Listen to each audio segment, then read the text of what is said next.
C'est à la fois une tentative de rapprocher les niveaux de salaire au sein de l'Union européenne, de permettre qu'un même dispositif qui puisse définir dans chacun des pays ce salaire minimum, lutter contre la pauvreté, permettre la décence, permettre aux travailleurs de vivre décemment, et puis petit à petit réduire les différences de niveau de salaire.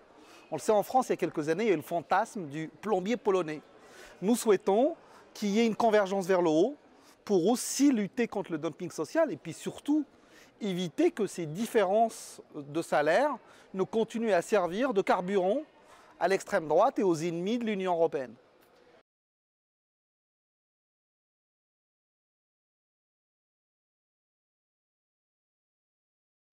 Ça n'a pas été simple parce qu'en réalité, les traités contraignaient le travail législatif du Parlement. Nous n'avions pas le droit de donner le chiffre auquel devait être le salaire minimum de chacun des pays, mais on a fait avec cette difficulté et on a posé une base pour permettre à chaque pays de définir ce salaire. 50% du salaire moyen ou 60% du salaire médian.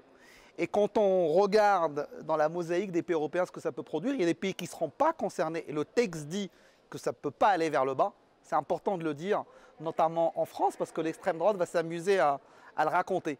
Et puis, l'idée était que ça monte, notamment dans les pays de l'Est, et on va avoir des pays qui vont voir si cette directive est correctement appliquée, et si elle est votée, évidemment, si elle devient effective, des salaires qui vont augmenter entre 80 et 90 euros, ce qui n'est pas rien à l'échelle de l'Union européenne.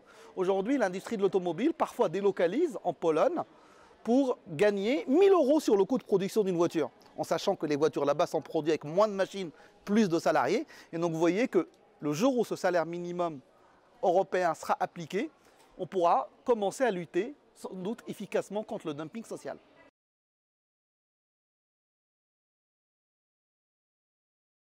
Il est essentiel parce qu'on n'a pas tous le même modèle social au sein de l'Union européenne. Il est essentiel parce que pour des pays, notamment les pays nordiques, il n'y a pas de salaire minimum décidé à l'échelle du pays. Les salaires minimums se décident dans le cadre de discussions et négociations entre les partenaires sociaux. Nous souhaitions que cette directive apporte du plus, n'enlève rien à personne, et donc nous avons appuyé, renforcé le partenariat social, le dialogue social.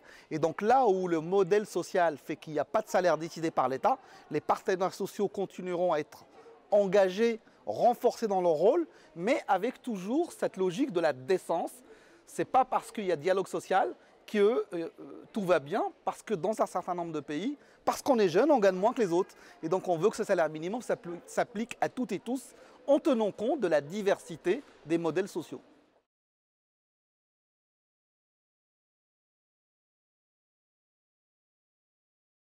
D'abord, comme à chaque fois qu'on a un texte où il y a les co-législateurs, le Parlement, le représentant des peuples d'Europe et le représentant des États-nations. Vous savez, on nous rappelle que parfois, ça serait mieux avec les États-nations.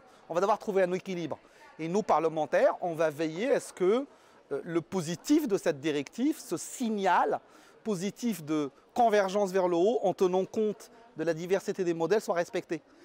Ça ne va pas être simple puisque la présidence française veut aller vite. Et nous, on va veiller à ce qu'on aille vite, mais bien, parce qu'il ne faudra pas avoir un texte moins disant sous prétexte de précipitation.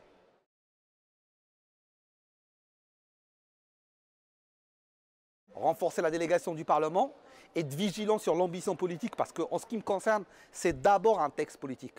Moi, j'en ai un peu ras-le-bol que le projet européen, ce beau projet européen, soit décrié par les extrêmes droites, par les nationalistes sur la question sociale. Je souhaite que ce texte participe à écrire une page sociale positive parce qu'il en va de l'avenir de l'Union européenne.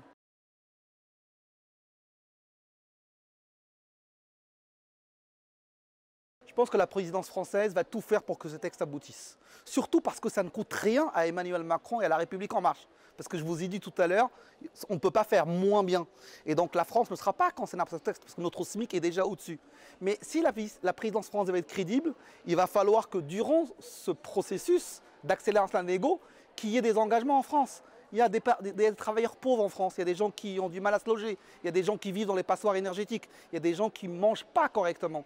Et donc si la France, avec son modèle social qu'on lui connaît, son histoire, veut être crédible pour convaincre les réticences, il faut qu'elle donne l'exemple et que ces sujets-là avancent aussi dans le cadre du débat français et dans le cadre de la campagne présidentielle.